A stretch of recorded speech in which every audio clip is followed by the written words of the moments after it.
Hello student, welcome to Unique Shikshan Sansthan Sikar. मैं गोकुल आज आपके लिए इस वीडियो में लेके आया हूँ क्लास 10th विज्ञान विषय चैप्टर 8 हमारा जो चल रहा था कार्बन व उसके यौगिक। इससे पिछला जो वीडियो था उसमें हमने जो हीरा है, हीरे की जो संरचनाएँ हैं वो किस प्रकार बनती है, इनके जो गुण धर्म हमने देखे थे और उसके बाद में हमने हीरे का उपयोग कहाँ कहाँ होता है उसके बारे में अध्ययन किया था। कार्बन क्या है, उसके अपरूप क्या है, उन सब के बारे में हमने पिछला जो वीडियो उसके अंदर अच्छे से पढ़ लिया था। अब जो आज के इस वीडियो में पढ़ने वाले हैं ग्रेफाइट।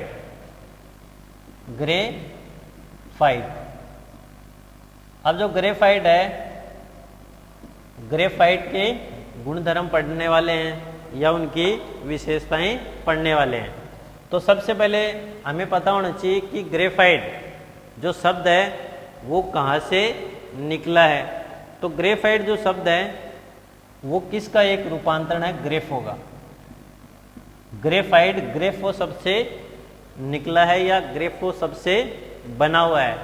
और ग्रेफो जो शब्द होता है उसका अर्थ होता है लिखना। क्या होता है? लिखना।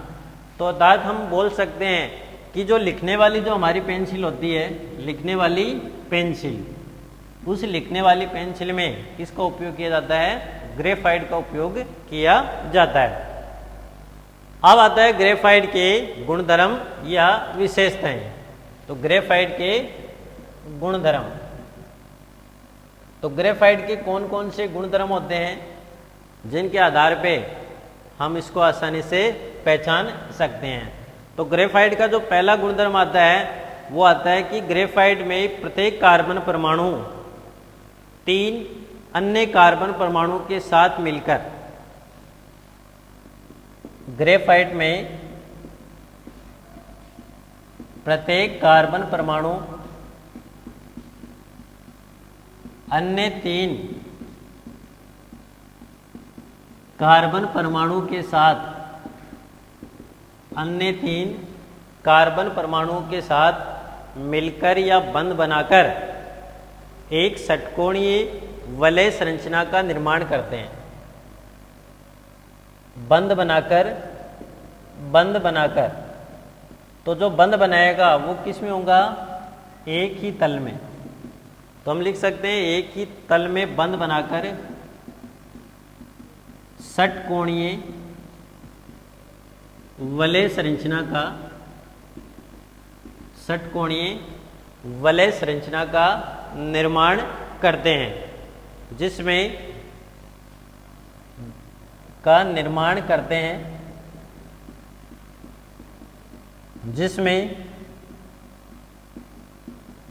एक बंध द्विबंधी होता है, एक बंध द्विबंधी होता है, जिससे कार्बन की संयोजकताएं पूर्ण होती है। जिससे कार्बन की जो संयोजकता है वो क्या होगी? पूर्ण होगी। वलय संरचना बनेगी, षटकोणीय वलय संरचना, और एक बंध द्विबंधी होता है और कार्बन की संयोजकताएं पूर्ण होती है। सेकंड जो आती है ग्रेफाइट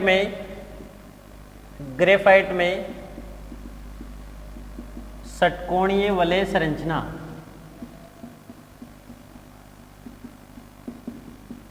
एक दूसरे पर व्यवस्थित होकर परतदार संरचना का निर्माण करती है, या हम बोल सकते हैं परत संरचना का निर्माण करती है। तो जो वलय संरचना है, षटकोणीय वलय, वो एक दूसरे पर व्यवस्थित होती है और परत संरचना का निर्माण करती है। थर्ड इसमें आता है दोनों जो परतें होते हैं, दोनों परतों के मध्य दुर्बल बंध, जो दो परतें होती है, इन दोनों परतों के मध्य जो बंध होता है वो क्या होता है? दुर्बल होता है। और दूरी अधिक होने के कारण और दूरी अधिक होती है अब जो भी दो परतें आपस में इस प्रकार व्यवस्थित होगी तो इन दोनों परतों के मध्य जो बंध होगा वो क्या होगा, दुर्बल होगा, और परतों की दूरी क्या होगी, अधिक होती है। दूरी अधिक होने के कारण ये जो परतें हैं वो एक दूसरे पर फिसल सकती है। दूरी अधिक होने के कारण यह परतें एक दूसरे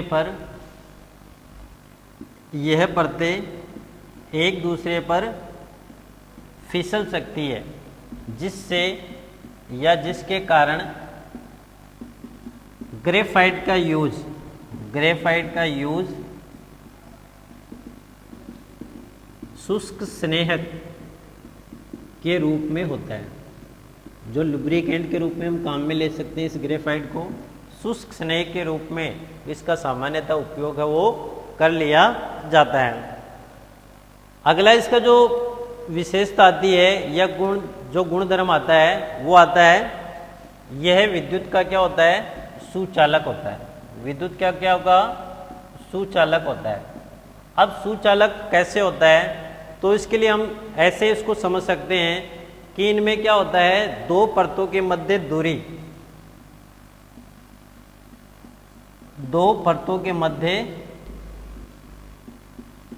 दूरी अधिक होने के कारण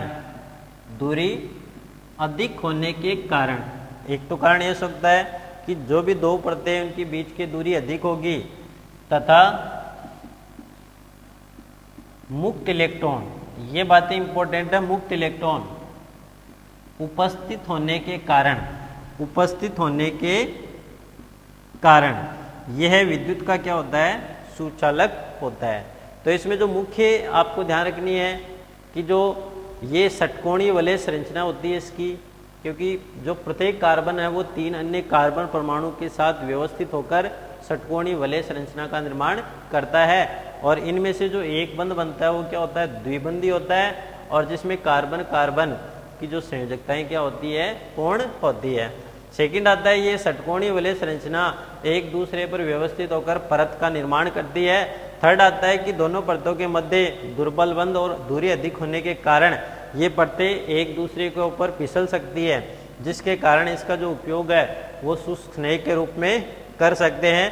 और जो फोर्थ आता है इसका, ये विद्युत का क्या होता है, सुचालक होता है। क्यों होता है, क्योंकि जो दो परतें होती है इनके मध्य जो दूरी है वो अधिक होती है, और दूरी अधिक होगी तथा इनमें जो मुक्त इलेक्ट्रॉन है वो उपस्थित होने के कारण ये क्या होता है, विद्युत का सुचालक होता है। अगला इसका जो गुण आता है वो आता है कि ग्रेफाइट का कलर जो होता है, रंग काले धूसर ग्रे रंग का होता है। ग्रेफाइट काले धूसर ग्रे रंग का होता है। इसका जो रंग होता है वो काला धूसर ग्रे होता है। तो काला धूसर, या इसको हम बोलते हैं ग्रे, तो इसका जो रंग होता है वो काला धूसर ग्रे होता है। अगला इसका जो आता है ये चिकना और फिसलनशील पदार्थ है। क्या होता है, चिकना होता है। अगला जो भी गुण है चिकना फिसलनशील पदार्थ है, फिसलनशील पदार्थ है। और नेक्स्ट इसका जो गुण आता है वो आता है ये चमकदार होता है, चमकीला होता है, तो हम बोल सकते हैं ये है चमकदार होता है। दूसर ग्रे रंग होता है, फिर भी ये क्या होता है, चमकीला पदार्थ है। अब अगला जो हम इसमें पढ़ने वाले हैं वो आता है ग्रेफाइट के उपयोग। तो ग्रेफाइट का उपयोग कहाँ किया जाता है वो हम देखने वाले हैं। ग्रेफाइट के उपयोग तो हमने लगभग इनके गुणधर्मों में पढ़ लिया है। सबसे पहला आता है पेंसिल में, तो पेंसिल के निर्माण में तो डायरेक्ट लिख सकते हैं पेंसिल में। सेकंड जो हमने अभी देखा था शुष्क स्नेह के रूप में, तो शुष्क स्नेह के रूप में भी इसका हम उपयोग करते हैं। थर्ड जो आता है इलेक्ट्रोड के निर्माण में, इलेक्ट्रोड के निर्माण में खासकर जो शुष्क सेल होते हैं उन शुष्क सेल में जो इलेक्ट्रोड बने होते हैं वो किसके बने होते हैं? ग्रेफाइट के बने होते हैं। अगला जो इसका जो गुण आता है या इसका जो उपयोग आता है वो आता है लोहे की वस्तुओं पर पॉलिश करने में। लोहे की वस्तुओं पर पॉलिश करने में, जो लोहे की वस्तु होती है उनमें पॉलिश करने में इसका सामान्यतः उपयोग है, वो हम कर सकते हैं। और नेक्स्ट जो आता है परमाणु भट्टी में मंदक के रूप में। जो नाभिकीय परमाणु भट्टी होती है उसमें मंदक के रूप में, मंदक का काम है जो विखंडन की प्रक्रिया होगी नाभिकीय भट्टी में, उन विखंडन की प्रक्रिया को धीरे धीरे संपन्न करती है या मंद गति से संपन्न होती है। तो परमाणु भट्टी में मंदक के रूप में इसका जो सामान्यतः उपयोग है वो कर लिया जाता है। तो हमने इसके गुणधर्म देख लिए, इनकी विशेषताएं या इनके उपयोग है वो हमने पढ़ लिए। अब हम पढ़ेंगे कि जो ग्रेफाइट है उस जो ग्रेफाइट की जो संरचना है वो किस प्रकार हम बना सकते हैं। तो उसको पढ़ने से पहले हमें एक या दो चीज़ें वो ध्यान रखने की आवश्यकता होती है। ग्रेफाइट जो होता है, ग्रेफाइट में कार्बन कार्बन के मध्य बंद दूरी, क्वेश्चन पूछा जाता है ग्रेफाइट में जो कार्बन कार्बन के परमाणु होते हैं उनके मध्य बंद दूरी का मान कितना होता है? 141.5 पिकोमीटर। 141.5 पिकोमीटर। और दो परतों के मध्य की दूरी, दो परतों के मध्य की दूरी कितनी होती है? 340 पिकोमीटर। 340 पिकोमीटर। तो ये आंकड़े आपको अच्छे से ध्यान रखने हैं। और इसी प्रकार हमने हीरे में पढ़ा था कि हीरे में जो कार्बन परमाणु होते हैं उनमें बीच की बंद दूरी 154 एंगस्ट्रॉम लिख सकते हो या 154 पिकोमीटर। 1.54 एंगस्ट्रॉम या 154 पिकोमीटर होती है। उसी प्रकार ग्रेफाइट में जो कार्बन कार्बन के मध्य बंद दूरी है उसका मान होता है 141.5 पिकोमीटर। और जब दो परतें आपस में एक दूसरे के ऊपर व्यवस्थित होती है तो उन परतों के बीच की दूरी का मान कितना होता है? 340 पिकोमीटर। अब हम इसमें बनाने वाले हैं ग्रेफाइट की संरचना। तो ग्रेफाइट हाउस की संरचना का निर्माण किस प्रकार किया जा सकता है उसके बारे में अब हम देखने वाले हैं। तो नेक्स्ट हमारा रहेगा ग्रेफाइट की संरचना। ग्रेफाइट की संरचना। तो ग्रेफाइट की जो संरचना होती है हमें पता है क्या होती है? परतदार होती है, अर्थात अनेक परतें एक दूसरे के ऊपर व्यवस्थित होती रहती है और एक परतदार संरचना का निर्माण करती है, जिसके कारण ये फिसलनशील होता है, चिकना होता है, फिसलनशील होता है और शुष्क स्नेह के रूप में इसका उपयोग किया जा सकता है। तो हम देखते हैं कि जब इसकी परतदार संरचना है वो कैसे बनाते हैं। तो लंबी इसकी संरचना बनाने की आवश्यकता नहीं है, हमें सिर्फ दो परतों को दिखाकर हम इस संरचना को बना सकते हैं। तो इसके लिए देखो हमें सबसे पहले षटकोणीय वलय संरचना का निर्माण करना है। तो सबसे पहले हमें षटकोणीय वलय संरचना बनानी है। तो इसके लिए हमने देखो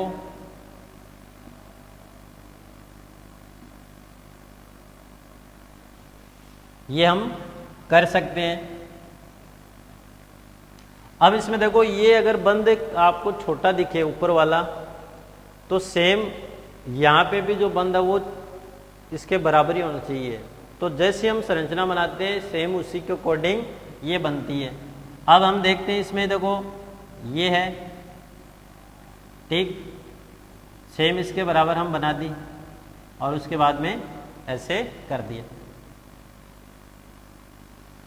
तो ये क्या बन गई हमारी परतदार संरचना, षटकोणीय हो गई, परतदार वलय संरचना हो गई। अब हम इसको थोड़ा और यदि बनाना चाहे तो इसको हम बनाते चले जाते हैं।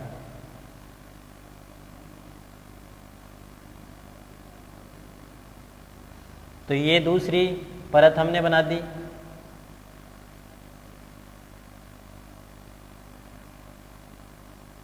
ये थर्ड हमने परत बना दी।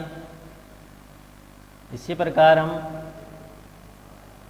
और जो परत है उसका निर्माण भी हम आसानी से कर सकते हैं। ये बना दी,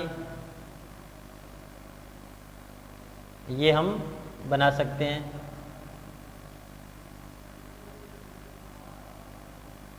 इस प्रकार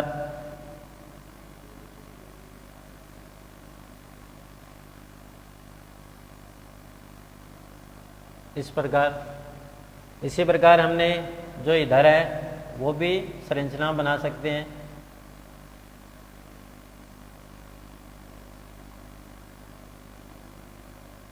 जैसे इस प्रकार हम बना सकते हैं। इसी प्रकार नीचे की तरफ फिर जैसे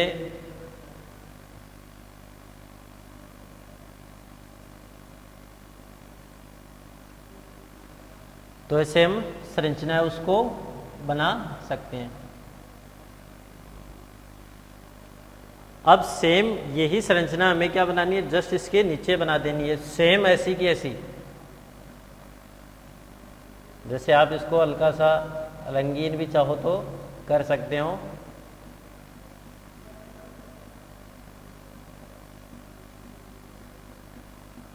तो इस प्रकार अनेक जो संरचनाएं हैं वो हम बना सकते हैं। सेम इसी के नीचे जैसे ये बंध हमने तैयार कर लिया।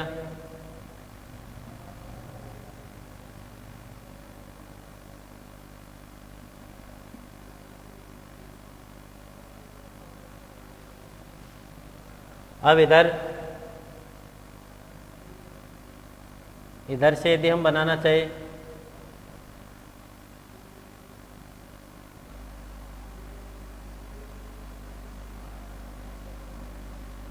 तो इस प्रकार हम बना सकते हैं। फिर जैसे इसको और अधिक यदि इसमें बनाना चाहे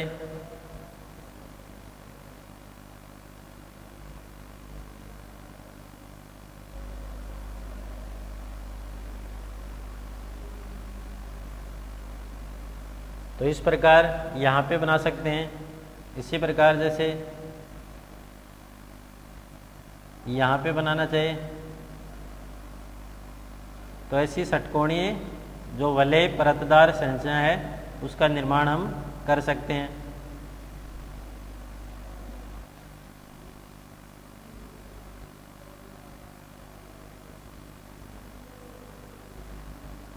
जैसे ये, उसके बाद में इस प्रकार इसको हम इधर से ऐसे मिला सकते हैं और फिर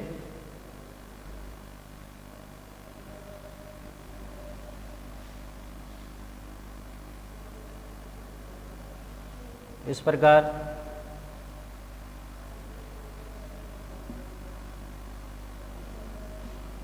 तो इस प्रकार हम जो परत संरचना है उसका आसानी से निर्माण कर सकते हैं।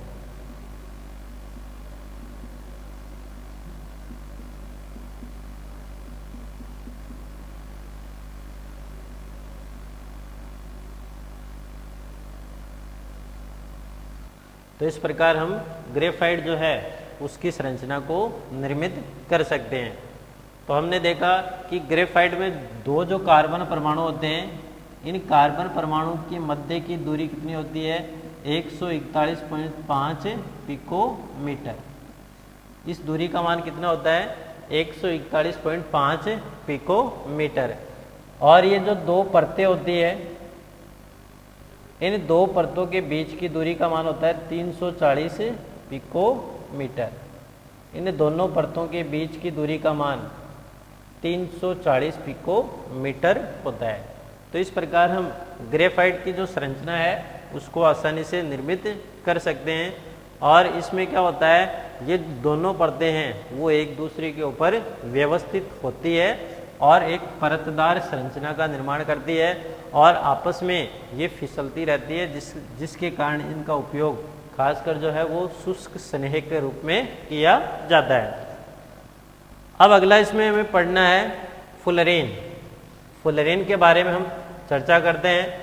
तो फुलरेन क्या होता है, उसके बारे में इसकी संरचना क्या है, इसके कौन कौन से गुण धर्म है। तो थर्ड जो आता है वो आता है फुलरीन। फुलरीन, अब फुलरीन की जो खोज है वो किसने की थी, अमेरिकी वास्तुकार बकमिंस्टर फुलर। अमेरिकी वास्तुकार बकमिंस्टर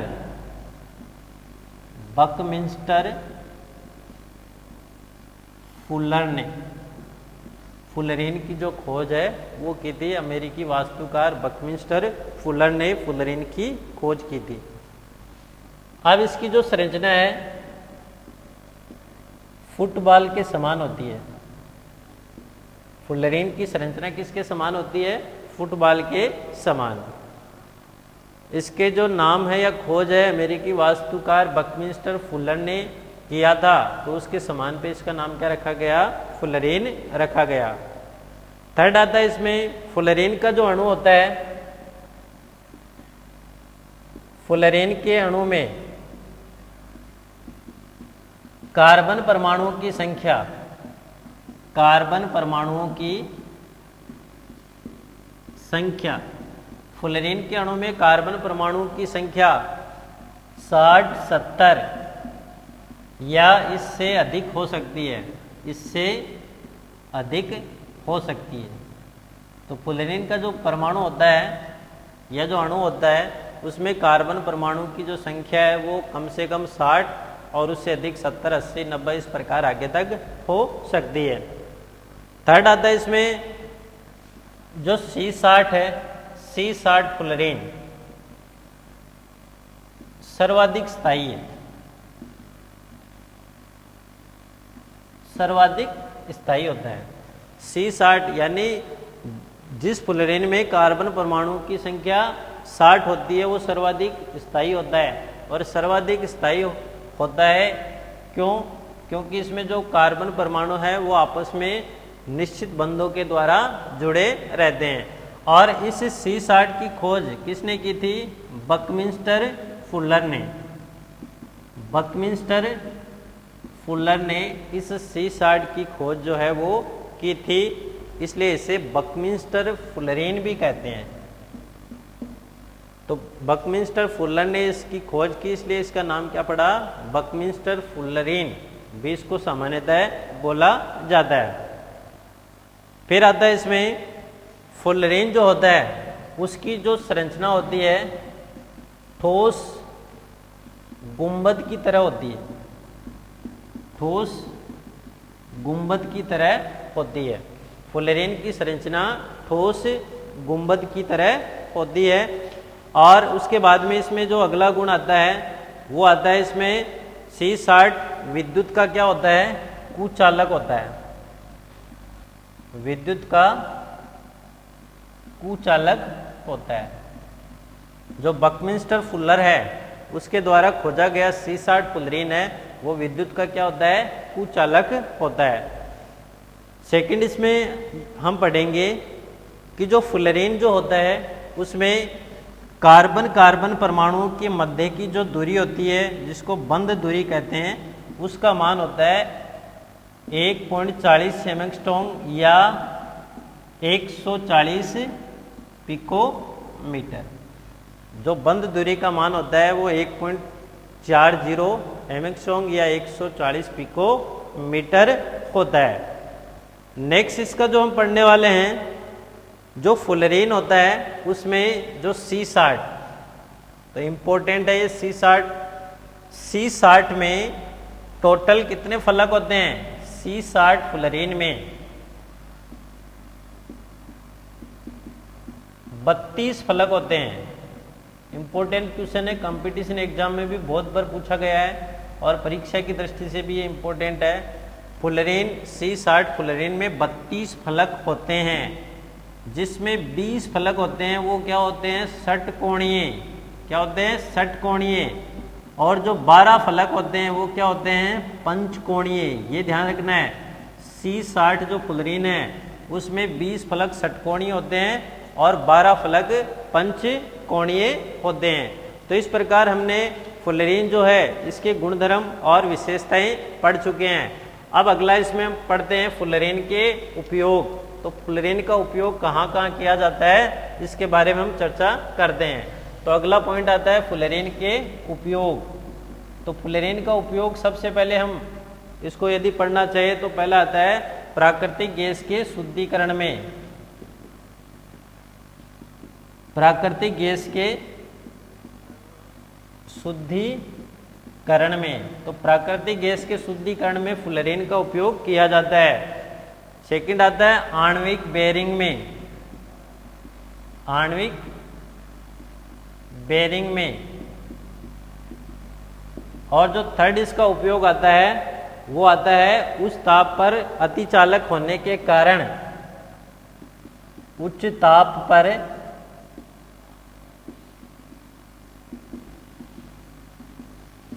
अतिचालक होने के कारण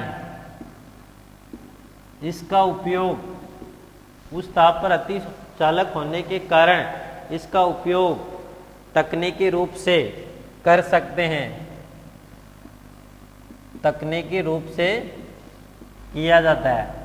उच्च ताप पर अतिचालक होने के कारण तकनीकी रूप से किया जाता है। इस प्रकार आज के इस वीडियो में हमने पढ़ा है ग्रेफाइट, उसके गुणधर्म या विशेषताएं, फिर इसके उपयोग देके हमने ग्रेफाइट की संरचना बनाई। उसके बाद में हमने पढ़ा फुलरेन और फुलरेन के उपयोग। कल का जो हमारा वीडियो होगा उस वीडियो में हम पढ़ने वाले हैं फुलरेन की जो संरचना है जिसमें टोटल 32 फलक होते हैं, उस 32 फलक को हम अपनी कॉपी के अंदर कैसे बना सकते हैं एकदम आसान तरीके से, अगले वीडियो में उसको बनाना सीखेंगे।